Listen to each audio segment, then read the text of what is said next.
Assalamualaikum warahmatullahi wabarakatuh. Perkenalkan, saya Nur Rahmaniyah dengan NIM 19051116104 dari kelas PGSD D 2019 dengan nomor absen 14. Di sini saya akan menjelaskan atau membahas cara membuat tabel frekuensi berdasarkan kriteria yang sudah ditentukan dan cara mencari nilai rata-rata serta besar peningkatan dari nilai prasiklus. Langsung saja saya mulai. Yang pertama di sini ada nama peserta didik dan juga nilai prasiklus yang ditentukan. Selanjutnya kita akan mencari predikat dan keterangan dari nilai prasiklus tersebut.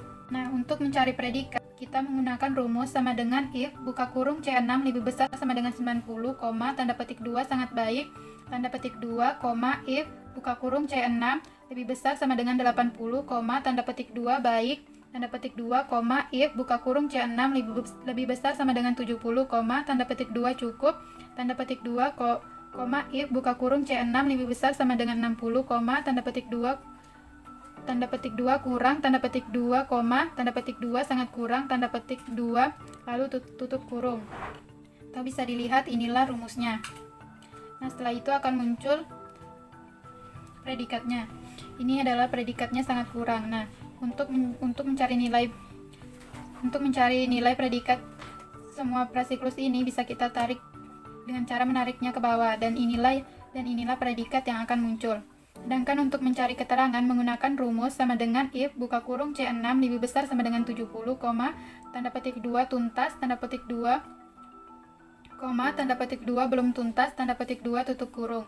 Lalu akan muncul keterangan seperti ini. Lalu kita tarik ke bawah, maka keterangannya akan muncul semua dari nilai prasiklus tersebut. Nah, selanjutnya untuk mencari jumlah menggunakan rumus sama dengan sum buka kurung C6 titik 2 C20 tutup kurung, atau jumlah dari 15 nilai ini yaitu 757. Sedangkan untuk mencari rata-rata menggunakan rumus sama dengan average buka kurung C6 titik 2 C20 tutup kurung, di mana nilai rata-rata ini diperoleh dari jumlah 757 dibagi banyak jumlah data yaitu 15 hingga hasilnya 50.47. Sedangkan untuk mencari predikat menggunakan rumus sama dengan if buka kurung C22 lebih besar sama dengan 90, tanda petik 2 sangat baik, tanda petik 2, if buka kurung C22 lebih besar sama dengan 80, tanda petik 2 baik, tanda petik 2, if buka kurung C22 lebih besar sama dengan 70, tanda petik 2 cukup, tanda petik 2, if buka kurung C22 lebih besar sama dengan 60, tanda petik 2 kurang, tanda petik 2, tanda petik 2 sangat kurang, tanda petik 2 tutup kurung. Lalu akan muncul predikat sangat kurang. Nah, kita juga bisa lihat dari nilai rata-rata 50.47, di mana nilai ini memang memiliki kriteria atau predikat sangat kurang. Nah, untuk mencari jumlah siswa yang belum tuntas, kita menggunakan rumus sama dengan countif buka kurung E6 titik 2 E20, tanda petik 2 belum tuntas, tanda petik 2, lalu tutup kurung. Lalu akan muncul jumlah siswa yang belum tuntas yaitu 14 orang. Kita juga bisa lihat dari keterangan ini. Kita tahu bahwa jumlah siswa yang belum tuntas adalah 14. Sedangkan untuk mencari jumlah siswa yang tuntas, kita menggunakan rumus sama dengan countif buka kurung E6 titik 2 E20, tanda petik 2 tuntas, tanda petik 2 tutup kurung. Hasilnya adalah 1 orang. Nah, kita juga bisa lihat dari keterangan ini di mana hanya 1 orang saja yang tuntas. Nah, dan untuk mencari presentasi ketuntasan, kita menggunakan rumus sama dengan C25 per A20, atau jumlah siswa yang tuntas 1 dibagi A20 atau 15. 1 dibagi 15 hasilnya sama dengan 7%. Selanjutnya mencari interval nilai dari nilai prasiklus, siklus 1, siklus 2, dan siklus 3. Nah, di mana kita tahu interval nilai 90-100 memiliki predikat sangat baik, 80-89 memiliki predikat baik, 70-79 cukup, 60-69 kurang, dan 59 sampai ke bawah memiliki predikat gagal. Nah, untuk prasiklus frekuensinya sudah kita dapat dari data yaitu 0, 0, 1, 3, 11. Begitu juga dengan siklus 1, siklus 2, dan siklus 3. Kita sudah mengetahui frekuensinya. Nah, untuk siklus 1 frekuensinya 0, 1, 3, 5, 6. Dan siklus 2 frekuensinya 4, 4, 3, 3, 1. Dan siklus 3 frekuensinya 5, 3, 6, 1, 0. Nah, Untuk mencari presentase dari nilai prasiklus, rumusnya sama dengan D4/15. Lalu kita tarik ke bawah, maka nilai semua presentasi dari prasiklus akan muncul. Nah, untuk siklus 1 rumusnya yaitu sama dengan F4/15. Lalu kita tarik ke bawah, maka presentasi semua siklus 1 akan terlihat. Selanjutnya siklus 2. Kita menggunakan rumus sama dengan I4/15. Lalu kita tarik ke bawah, maka semua presentasi siklus 2 akan terlihat. Nah, inilah nilai-nilainya. Selanjutnya siklus 3. Untuk mencari presentasenya, kita menggunakan rumus sama dengan L4/15. Lalu kita tarik ke bawah, maka semua presentasi siklus 3 akan terlihat, di mana presentasinya itu ada 33,33%, 20%, 40%, 6,67%, dan 0%. Selanjutnya untuk mencari rata-rata kelas dari prasiklus, siklus 1, siklus 2, dan siklus 3. Untuk mencari rata-rata kelas ini sudah ada dari data. Begitupun juga dengan predikatnya. Gunakan rumus yang telah digunakan sebelumnya. Untuk siswa tuntas juga sudah diambil dari data.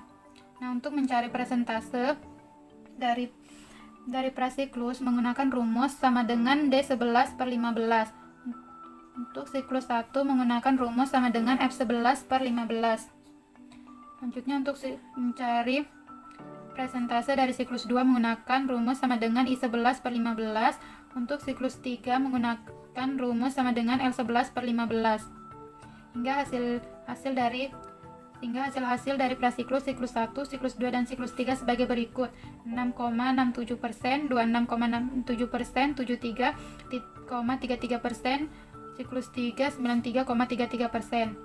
Untuk siswa belum tuntas, ini datanya juga sudah diambil dari data yang telah disediakan.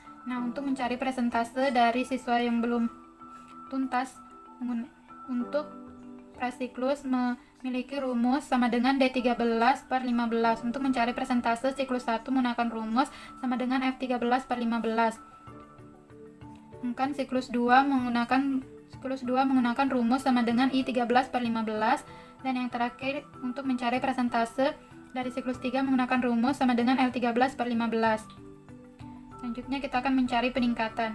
Nah, di mana peningkatan ini? Kita mencari peningkatan dari nilai prasiklus ke siklus 1, nilai prasiklus ke siklus 2, dan nilai prasiklus ke siklus 3. Nah, untuk mencari nilai peningkatan prasiklus ke siklus 1 menggunakan rumus sama dengan buka kurung F9 dikurang D9 tutup kurung per D9. Hasilnya sama dengan 20%. Untuk mencari peningkatan dari prasiklus ke siklus 2 menggunakan rumus sama dengan buka kurung I9 dikurang D9 tutup kurung per D9. Hasilnya 56%. Selanjutnya untuk mencari peningkatan prasiklus ke siklus 3 menggunakan rumus sama dengan buka kurung L9 dikurang D9 tutup kurung per D9. Hasilnya 64%. Karena saya nomor absen 14, saya membuat diagram dari nilai prasiklus. Caranya adalah dengan menandainya. Lalu saya copy. Lalu hasilnya akan tampak seperti ini. Nah, untuk membuat diagramnya ini saya menandai diagram yang telah saya copy tadi. Setelah itu akan muncul diagram seperti ini. Yang telah saya ambil, saya pilih dari insert, lalu kolom, lalu saya pilih diagram yang berbentuk 3D atau 3 dimensi. Nah, setelah saya edit, hasilnya seperti ini. Nah, dimana di sini judulnya sudah saya ubah menjadi diagram prasiklus. Ini juga menjadi frekuensi atau jumlah siswa. Nah, dari diagram ini kita bisa lihat.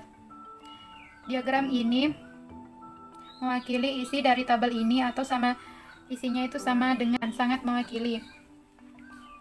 Nah, dimana kita bisa lihat di sini untuk sangat baik nilainya 90-100, baik 80-89, cukup 70-79, kurang 60-69, gagal 59 ke bawah.